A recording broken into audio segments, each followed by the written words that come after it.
तो 13वीं पायदान पर है, आजकल पांव जमीन पर नहीं पड़ते मेरे। गीतकार गुलजार कई बार बातचीत के अंदाज में गीतों को लेकर आते थे और आर.डी. बर्मन का ही हुनर था कि ऐसे गीतों को भी लाजवाब तर्ज देने में वे सक्षम रहे। मुश्किल से मुश्किल शब्दों के साथ करणी प्रियता की ऐसी मिसाल कम ही मिलती है, जैसा कि सन 1978 में बनी फिल्म घर के लता जी की सोज भरी आवाज में कंपोज किया गया ये गीत कि आजकल पांव जमीन पर नहीं पड़ते हैं मेरे।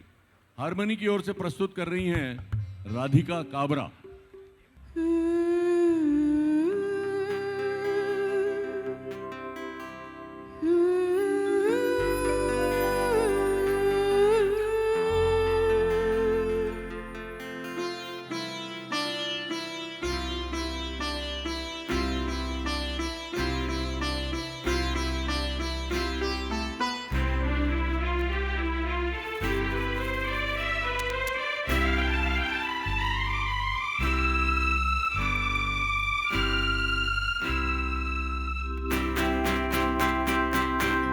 आजकल पाँव ज़मीन पर नहीं पड़ते मेरे।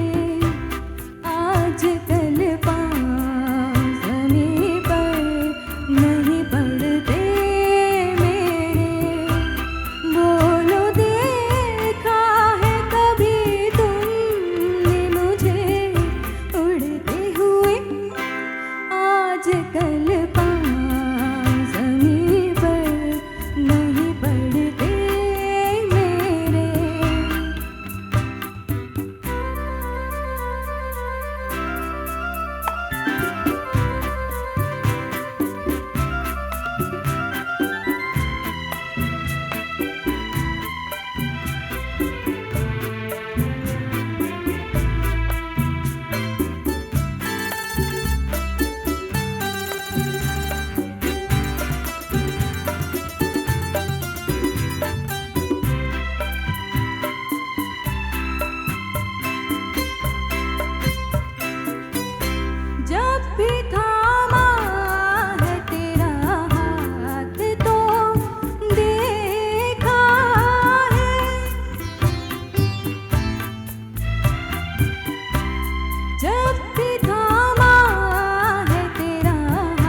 जाने क्या होता है हर बात पे कुछ होता है दिन में कुछ होता है और रात में कुछ होता है थाम लेना जो कभी देखो हमें उड़ते हुए आज कल पाँव ज़मीं पर नहीं पड़ते मेरे बोलो देखा है कभी तुमने मुझे उड़ते हुए आज कल पाँव ज़मीं पर नहीं पड़ते मेरे। बहुत बहुत धन्यवाद।